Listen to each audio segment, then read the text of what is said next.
Welcome to the Razor Sync podcast with your host, Jonathan Farini. They say you can tell a lot about a person by their hands, or by what they laugh at. I contend you can tell a lot about a person simply by asking, which Batman? So pour yourself a drink, pull up a chair, and hear Jonathan's take on movies, television, and today, Jonathan's favorite portrayal of the Caped Crusader. Here's your host, Jonathan Farini. I was not a fan of the Batman comic book and movie franchise. I'm a devotee of network television, having grown up and watched it in its glory days, delivering breakthrough programming on just 3 channels at no cost, and all you needed was a rooftop antenna or rabbit ears. This podcast, like my 4-part podcast, my RX for network television, is a tribute to the institution of network television by discussing a campy, albeit creative example of programming named Batman, which ran for 120 episodes on ABC between 1966 and 1968.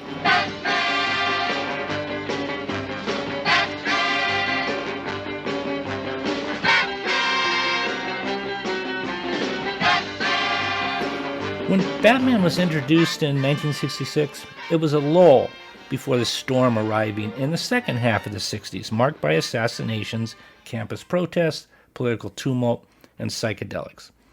Batman provided the viewing audience a half hour of escapism. It's no surprise to me the series was canceled after the 1968 season because the viewing audience and country was in a different headspace. Ask your parents or grandparents. Lorenzo Semple Jr. developed Batman. He rolled out of World War II with distinction and began writing plays and short stories and television episodes. Batman was his big break.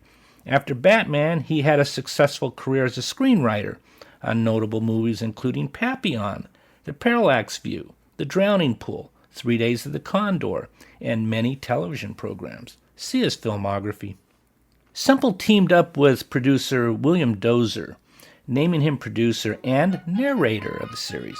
You think Gotham City is a peaceful city? Ho, ho, ho! Put your gum under your seats, hold your breath, and get ready to cheer Batman and hiss his diabolical enemies.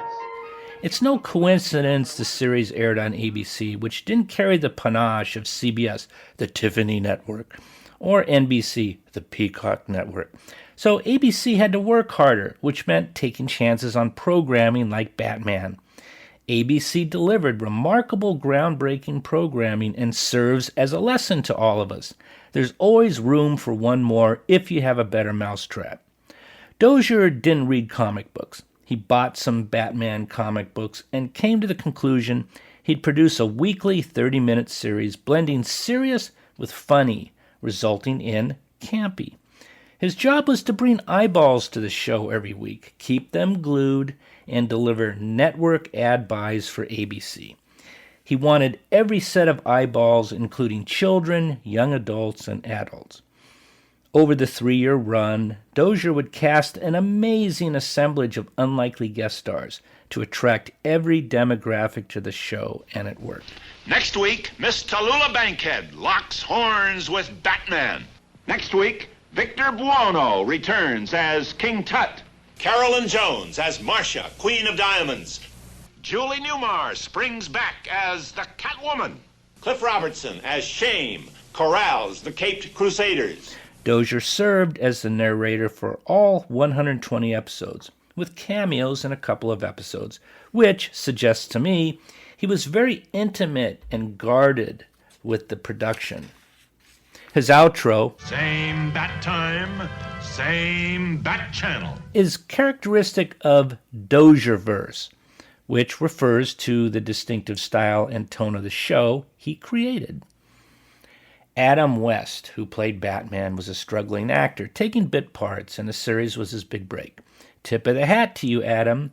You found that alchemy of drama, humor, camp, and letting us all in on the joke, so to speak. Hello, Batman.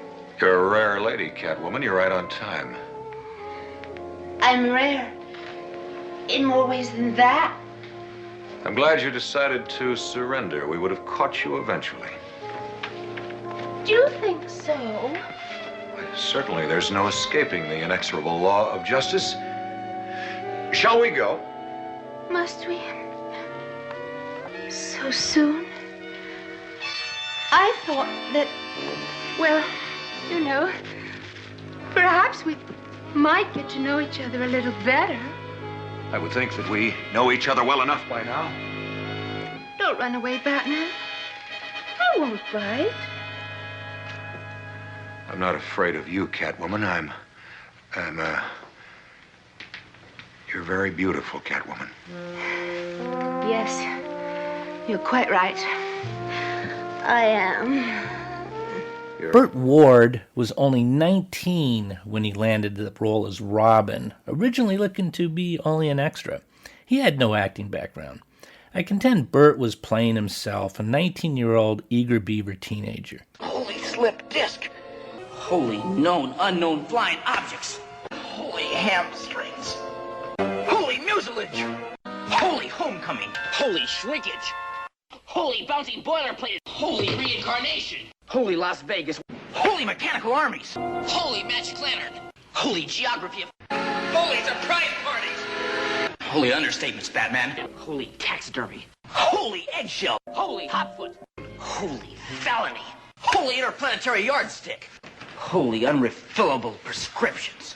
Holy Fourth Amendment! At 19 and a newcomer to television, he wasn't concerned with the career implications of playing second to Batman in leotards and a cape. At the conclusion of the series, Adam West went on to act, write books, but I contend was forever typecasted as Batman, which he profited from until his passing in 2017. Burt Ward did some acting gigs, but he's known for his animal food business and animal philanthropy. Check him out online. Where's Bruce Wayne? Mr. Wayne is not at home, sir. Too bad. I'll get my revenge later. Right now I'll settle for cash. Where's the safe? My duties do not include aiding and abetting thievery. Alan Napier, the butler Alfred, rolled out of British theater working alongside Olivier Gielgud and was cast by Orson Welles in Macbeth. Mrs. Cooper, or Aunt Harriet, played by Madge Blake, Commissioner Gordon, played by Neil Hamilton, and Chief O'Hara, played by Stafford Repp. All were working actors and lucky to catch a piece of the spotlight on the series. Batgirl didn't show up until season 3 and was portrayed by Yvonne Craig, who is a ballet dancer and actress. Our disguised and now Titian-haired beauty makes a smashing entrance. Holy apparition! No, Boy Wonder, I'm Batgirl. You are no longer alone, Caped Crusaders. Why did Batgirl show up late in season 3? I suspect low ratings and the need for more eyeballs. Male, for obvious reasons, but female viewers appreciated a leading lady crime fighter. Batman was ahead of its time, ladies. More about leading ladies on Batman shortly. There's 3 recurring villains I want to address before moving on to the impressive guest star list. Before portraying the Riddler, Frank Gorshin had been acting in plays and performing in nightclubs with a host of B-movie appearances. Snap on the bat cuffs! You've got me, Batman. What the... It's too delicious! I even gave you a tip-off! Batman, you've made a mistake. He didn't steal that cross. What? I tell you, it belongs to him. He lent it to me for a show. But, Mr. Peel, we saw him take it from you at gunpoint. Gunpoint? Holy ashtray, he did tip us off!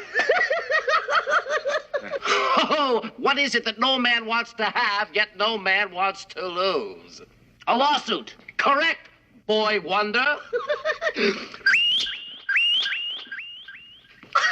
I appreciate his portrayal, and I see the seedy nightclub life experience woven throughout his crazy character. Batman was a big break for Gorshin. Before portraying the Penguin, Burgess Meredith acted in television shows like Rawhide, Bonanza, and The Virginian. Maybe I'm dumb, Penguin, but I don't dig this caper. Oh, it's very simple, my little gosling. I'm going to unleash the most bizarre, senseless barrage of umbrellas onto Gotham City. It'll be senseless to everybody but the Batman, whose keen mind will unquestionably piece together the clues to my crime. Well, what crime? What the heck are you planning? Nothing. Nothing? Nothing? What do you mean, nothing? I am planning nothing.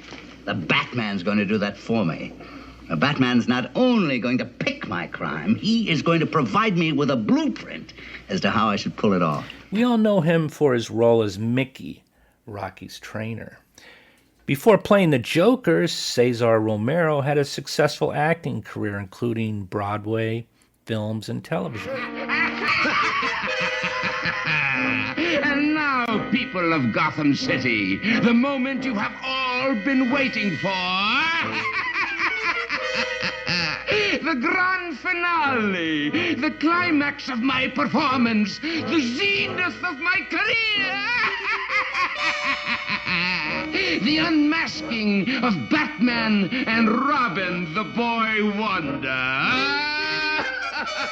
The role of Joker made him a household name. In my opinion, the Joker is a huge metaphor for the series. Hey, you're in on the joke about this campy series. If you were a kid, you took the Riddler, Penguin, and Joker at face value. But if you were a young adult or older, you saw these three portrayals in a different context, particularly if you were enjoying a potent cocktail, reefer, or LSD, maybe all three. I've spoken to folks who enjoyed the series while indulging, and they confirm my statement. Back to leading ladies. Before starring as Catwoman, Julie Newmar had a successful career in films, Broadway, and television. Are we set to greet our two pigeons? Oh, they're going to get a hello they'll never forget. Good. Just make sure nothing goes wrong. I wouldn't want to miss this opportunity. We're ready whenever you are, Catwoman.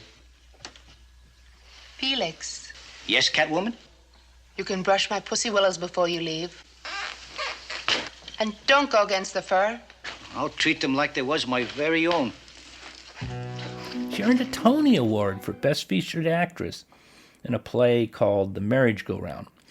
From Tony Award to Batman likely wasn't her plan, but I suggested the show catapulted her to national attention, as it did for all the aforementioned talent. Shout out to Eartha Kitt and Lee Merriweather, who also played Catwoman. No best-dressed list is complete without the addition of the Queen of Criminals, the Princess of Plunder, yours untruly. Right, Manx and Angora? Right. In any comparison between Batgirl and myself, she runs a poor third. Like Star Trek, it was great to see a black actress in a principal role on 60s television. Catwoman introduced the nation to sensuality of vinyl on women, almost a half a century ahead of its time. The vinyl outfit kept male viewers glued to the screen while they got the slant eye from wives or girlfriends. I suspect many a man working inside the wardrobe department pined for the opportunity to keep that vinyl costume shiny with various sprays and cloths.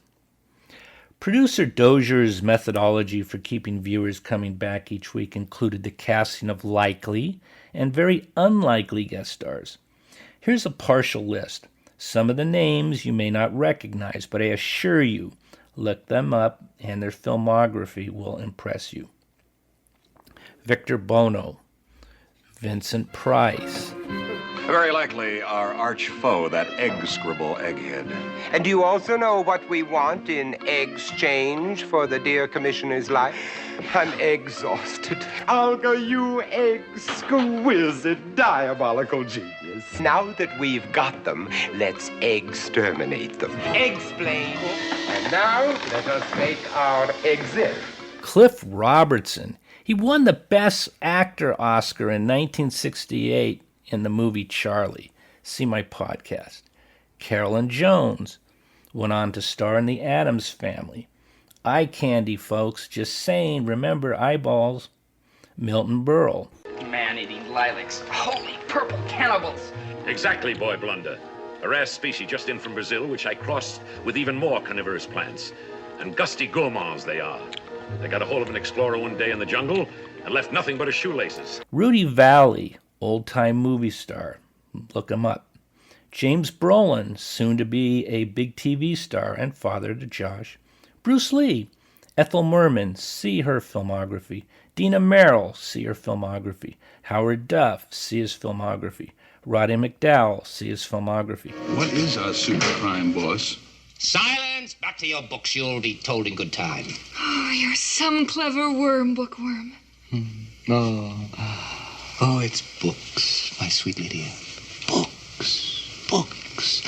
That's the secret of my success. Books. Oh, I read them all. I inherit the wisdom of the ages. Every plot ever devised is here, inside my head. Shelley Winters, see her filmography. I owe her a podcast. Van Johnson, see his filmography. Otto Preminger, the famed director. This one amazes me. Curtains for the Caped Crusaders. What happened? You're supposed to be frozen. It was a good idea of yours to wear our back thermal underwear. I must conclude Otto had a sense of humor or had a passion for the character he played, Mr. Freeze, maybe as in freeze frame.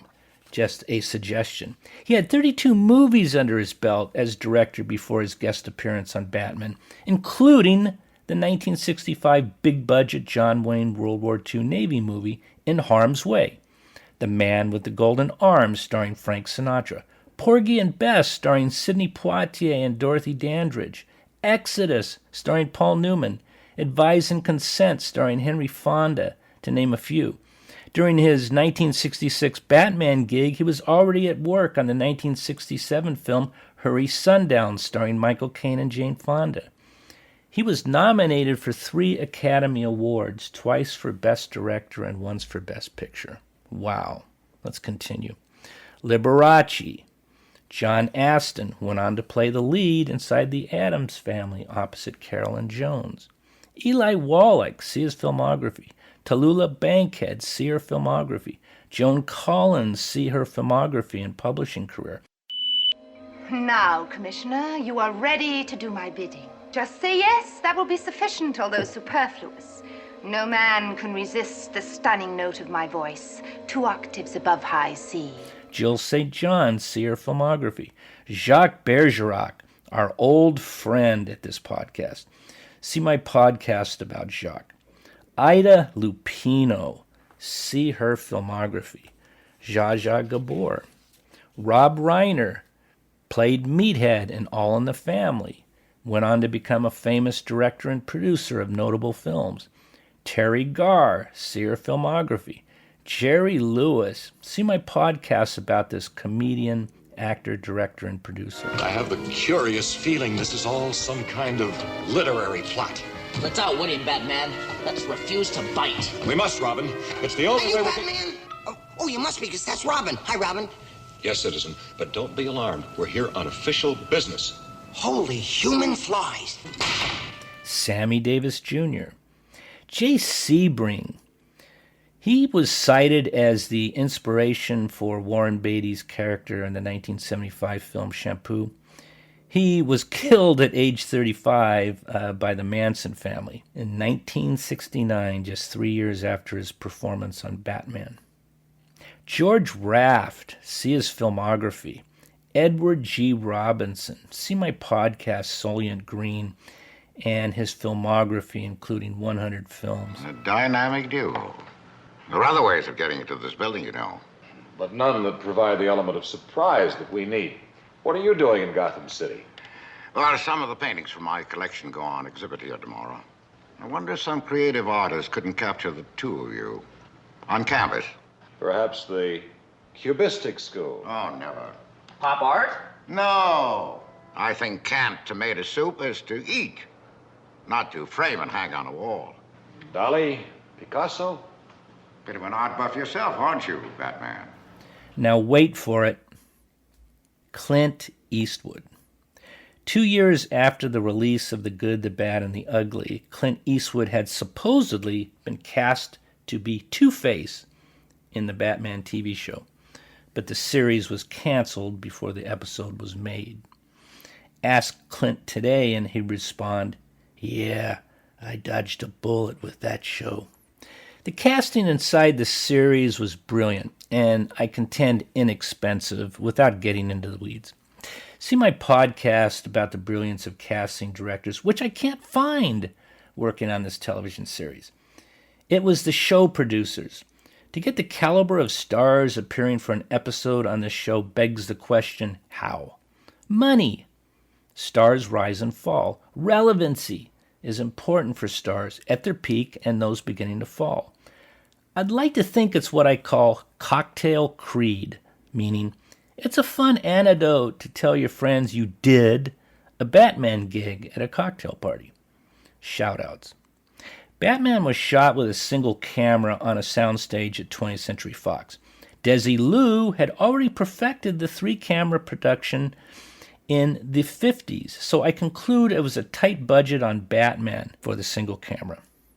The set design was either intentionally inferior to what you'd find in a high school production or brilliantly dumbed down to provide added seasoning to the campy stew, or simply bad because of a low budget. I think the former. Shout out to the costume department. Let's face it, the costumes had as much to do with the characters as the actors. Music was integral to the series. The theme tune was the work of Neil Hefti, performed by his orchestra.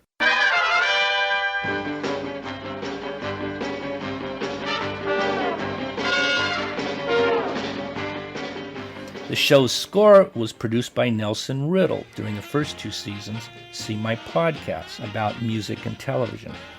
And Billy May produced the musical score in season 3.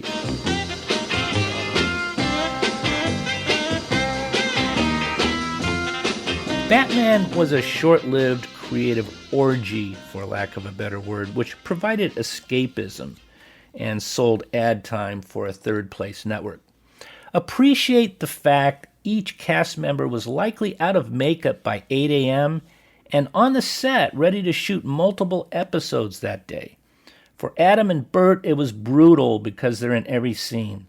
As for other cast members and the psychotic characters they so aptly portrayed, I suspect there was no lack of stimulants about the trailers or on set, if you get my meaning. Would a network television series about Batman work today? Yes. Because of relaxed television and societal social norms, new characters could be added, adding a diversity I can only begin to imagine. I didn't watch you, Batman, but I have a newfound appreciation for you. Network television today could use a dose of...